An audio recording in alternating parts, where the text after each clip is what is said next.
Makanya hari ini kita agendakan turun ke lapangan untuk mengecek kesiapan daripada infrastruktur dan masyarakat di kawasan Aceh Malaka. Maka sudah kita dengarkan pemaparan tadi dari rekan-rekan anggota Komisi 1 bahwa semuanya bersepakat untuk adanya pemekaran Aceh Malaka yang terdiri dari 6 kecamatan. Ya, faktor-faktor pendukung udah ada nggak belum? Faktor pendukung dan catatan naskah harga yang disampaikan ada beberapa hal, termasuk dukungan kantor pemerintah, SMA, bandara, ada lain-lain. Ini tentunya sudah melengkapi. Juga di dalam undang-undang kan disyaratkan 5 kecamatan, malah Aceh Malaka mempunyai 6 kecamatan. Sejauh ini gimana perjuangan dari DPR sendiri untuk menunjukkan?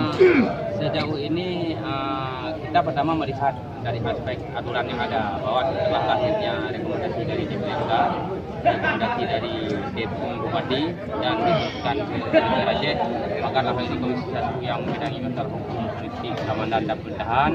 Setelah begitu masuknya surat, makanya kita undang dari Panitia Pemekaran Aceh Malaka untuk kita bahas.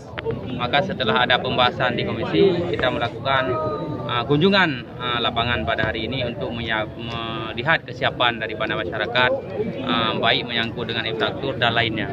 Ya, apakah moratorium Presiden terhadap dilarangnya pemekaran selama beberapa tahun terakhir?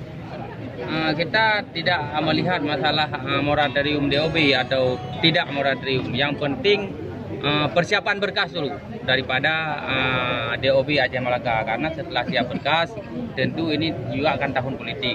Saya yakin setelah tahun politik ini pasti ada pembukaan DOB yang baru, tidak akan lagi moratorium. Yang penting ketika dibuka, Aceh Malaka sudah benar-benar siap sehingga tidak terkendala lagi dengan hal administrasi dan hal lainnya.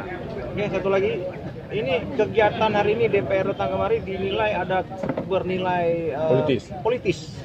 Makanya dari awal kita tekankan jangan ada bawa unsur politik.